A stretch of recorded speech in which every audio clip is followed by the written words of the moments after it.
एक राजा ने अपने 3 मंत्रियों से कहा कि तुम तीनों बाग में जाओ और अच्छे अच्छे फल तोड़ लाओ, लेकिन शर्त यह है कि तुम्हारे पास मात्र 1 घंटे का समय है और जो सबसे अच्छे फल लाएगा उसको मेरी तरफ से इनाम मिलेगा। अब तीनों मंत्री लालच में गए और लालच में जाने के बाद उन्होंने क्या काम करा कि बाग में चले गए।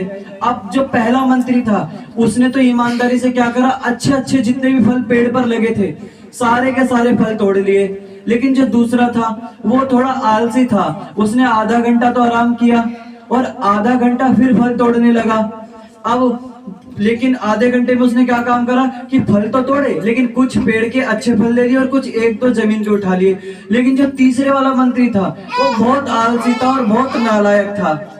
कहते हैं कि वो बहुत आलसी और बहुत नालायक था। जो तीसरे वाले मंत्री ने क्या काम करा कि उसने सारा का सारा समय अपना पंचायत में और आलस में लगा दिया और 1 घंटा उसका बीत गया। अब क्योंकि उसे डर था कि अगर कुछ ना लेके गया तो राजा मारेगा डांटेगा, तो उसने राजा के भय से जमीन पर पड़े हुए फल उठा लिए।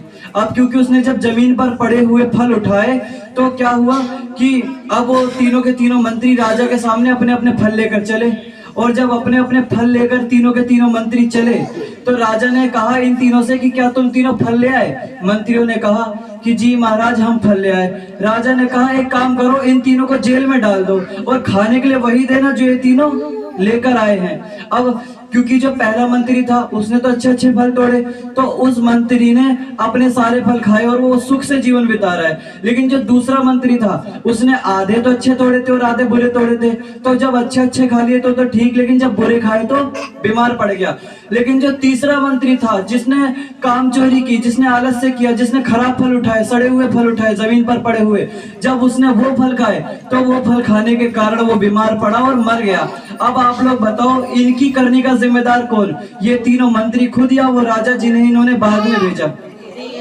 ये तीनों खुद। क्योंकि ठीक इसी प्रकार उन मंत्रियों की ही भांति हम स्वयं अपनी करनी के जिम्मेदार होते हैं। हमें भी भगवान ने 60, 100, 50, 40, 30, 35, 80 वर्ष की आयु भेजकर संसार में कहा कि जाओ संसार में और अच्छे अच्छे फल तोड़ो, अच्छा अच्छा कर्म करो। लेकिन हम यहाँ पर निंदा चुगली में आ जाते हैं और निंदा चुगली में आने के कारण, यह करने के कारण हम अपना सारा समय व्यर्थ कर देते हैं और भगवान की भक्ति नहीं कर पाते। और हमारा उद्देश्य क्या है? परमात्मा की प्राप्ति, भगवत प्राप्ति। जो मनुष्य देह पाकर के भगवान की प्राप्ति ना कर सका उसका जीवन उस हिरण के भांति है जो जंगल में केवल घास चरता है, सोता है और मर जाता है, बस पूरा जीवन इसी प्रकार करता रहता है। लेकिन जिसने मनुष्य देह पाकर भगवान को पा लिया उसी का मनुष्य देह सफल है। लेकिन जिसने मनुष्य देह पाकर भगवान को ना पाया, जिसने मनुष्य देह पाकर परमात्मा की प्राप्ति ना की, जिसने मनुष्य देह पाकर भगवत प्राप्ति नहीं की, ऐसे मनुष्य को पाप लगता है। किसका?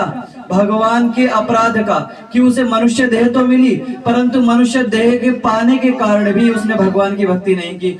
जानवर भी खाता है, मनुष्य भी खाता है, परंतु जानवर और मनुष्य में एक अंतर है कि जानवर भगवान का नाम नहीं ले सकता, जानवर बोल नहीं सकता, परंतु मनुष्य के पास जीवा है, मनुष्य भगवान का नाम ले सकता है। तो निरंतर दिन में यदि कुछ ना सही तो थोड़ा ही सही, 4 मिनट 2 मिनट जो भी लगे आप लोगों को, थोड़ा समय ही निकाल करके भगवान नारायण का नाम लेने मात्र से भगवान आपका कल्याण कर देते हैं। और कहते हैं कि जिस पीढ़ी में भगवान का एक भक्त तर गया, अर्थात जिस पीढ़ी में भगवान विष्णु का एक भक्त ने जन्म ले लिया उस पीढ़ी की 21 पीढ़ियों का कल्याण हो जाता है। जिस पीढ़ी में एक वैष्णव ने जन्म ले लिया, भगवान नारायण के भक्त ने जन्म ले लिया, उसकी 21 पीढ़ियों का उद्धार भगवान नारायण कर देते हैं। क्योंकि भगवान कहते हैं कि मैं अपने भक्तों का कल्याण कर देता हूं और जो मेरे भक्तों के चरण छू ले उसका कल्याण मैं अपने भक्तों से भी पहले कर देता हूं।